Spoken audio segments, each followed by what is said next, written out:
पिछले दिनों में 2-3 ख़वातीन से मिला हूँ जिनके साथ डिस्कशन हुई इस बात पे ना, तो उन्होंने कहा कि हमने 2-3 लड़कों को रिजेक्ट किया और उसकी बुनियादी वजह ये कि वो बहुत स्ट्रगलर था।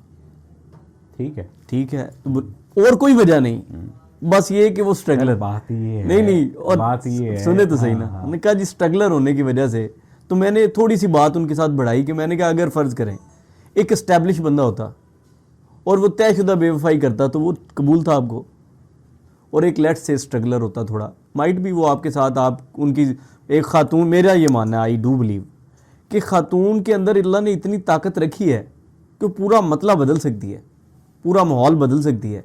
और हमने ये देखा भी, ऐसा है, हमने ये देखा भी कि बहुत सारे दोस्तों की शादियां हुई और उनकी ज़िंदगी में सर्टन पॉजिटिव चेंज हमें नज़र आया।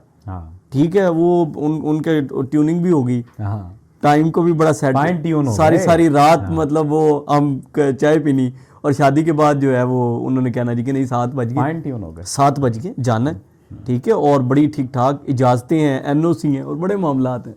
तो बड़े बड़े ख़राब लोगों को जो ठीक होते देखा ना, और वैसे फाइनेंशियल बेटरमेंट भी उनकी लाइफ में आ गई। तो जो आप ये इसकी ये कितने % है, आपके पास भी आते होंगे मामलात कि ये कैसे इसको कम किया जाए इस रुझान को? माँ बाप ही ना माने तो क्या करें भाई, मतलब फर्ज करें नहीं मानते तो बाहर नस जाए, नहीं नसें, क्यों नसें? नहीं मतलब फिर क्या करें, मोहब्बत को फुलफिल करने के लिए क्या करें वो बताएंगे। मोहब्बत की फुलफिलमेंट की जब बात आती है ना, तो एक लफ्ज़ आपने अक्सर सुना होगा, मोहब्बत कुर्बानी मांगती है।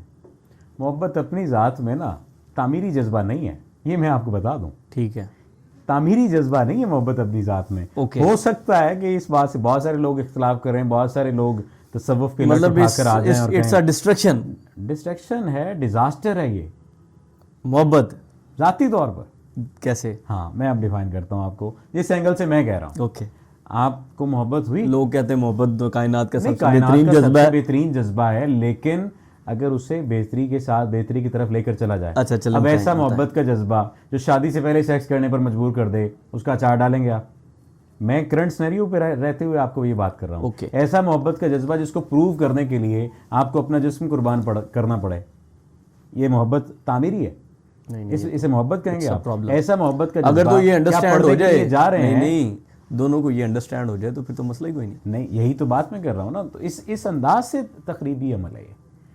तामीरी अमल तब होता कि आपको मोहब्बत हुई, आपने अपने पेरेंट्स को जाकर बताया, और पेरेंट्स को बताने के बाद पेरेंट्स ने अगर इनकार भी कर दिया तो आप अपने नब्ज़ काटने वाले ना बन जाते, अपने बाल काटने वाले ना बन जाते, आप अपने नाखून ना चबाने लग जाते या अपने पेरेंट्स का मुंह ना नोचने लग जाते, बल्कि आप अपने आप को प्रूव करते, आप मेहनत करते, जो काम कर रहे थे वो काम बेहतरीन अंदाज से करते, आप सोसाइटी में स्टैंड करते। स्टैंड करने के बाद अगर फिर मोहब्बत आपको मौका देती कि हाँ हासिल कर लो, तो आप उसे हासिल कर लेते। अच्छा, ये बताइए, अब ये लॉन्ग प्रोसेस है, मुझे बताइए, ठीक है, एक बात, लेकिन अब ये यहाँ पर तामीरी है, वैसे तकरीब भी है। नहीं, एक बात बताएं, ये जो आपने अभी बात की ना, इसमें से निकली है, आपने कहा स्टैंड आउट करें। स्टैंड आउट करते करते फर्ज करें उसका टाइम डिस्टर्ब हो गया, निकल गया, ठीक है, उसके टाइम फ्रेम की सारी लड़कियों की शादियां हो गई, तो फिर वो क्या? नहीं, ऐसा नहीं है। स्टैंड आउट से मुराद क्या है, आप ये भी बताएं ना, डिफाइन करें थोड़ा। हाँ, देखिए, ऐसा है नहीं कि सारी लड़कियों की शादियां हो गई। यूनिवर्सिटीज़ में हम जो हर साल ग्रेजुएट होने वाली लड़कियों की तादाद है, आप अंदाज़ा लगा लीजिए कितने लाख है। ठीक है, पाकिस्तान में 4.5 करोड़ ख़वातीन की शादियां नहीं हुई, 4.5 करोड़ मर्दों की शादियां नहीं है, तो फिर शादियां किन की हुई हैं?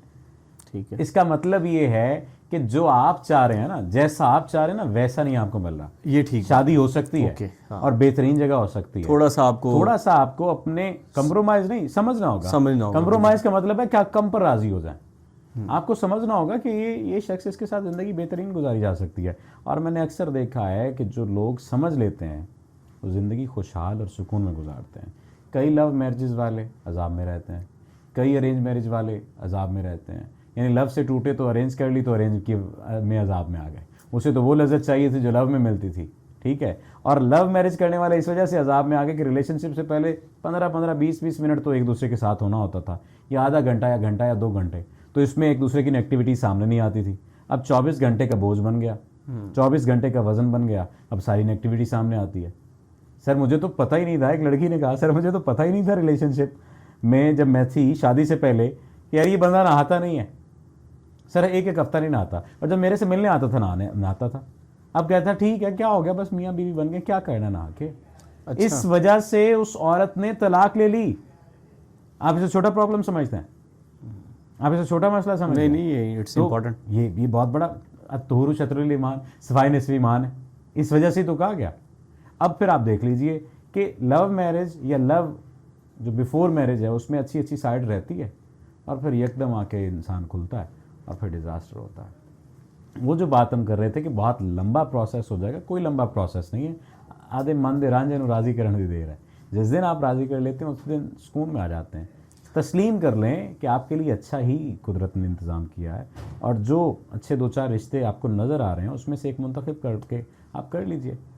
रिश्ता करने का मतलब ये थोड़ी है कि आपने रिश्ता करने के बाद पूरी दुनिया को बताना देखो मैं कामयाब रिश्ता चला रहा हूँ, बिल्कुल, या देखो मेरी खूबसूरत बीवी है, या देखो कि मैंने अब कामयाबी के बाद इस बीवी को, इस औरत को रिसीव कर लिया। ये थोड़ी करता है।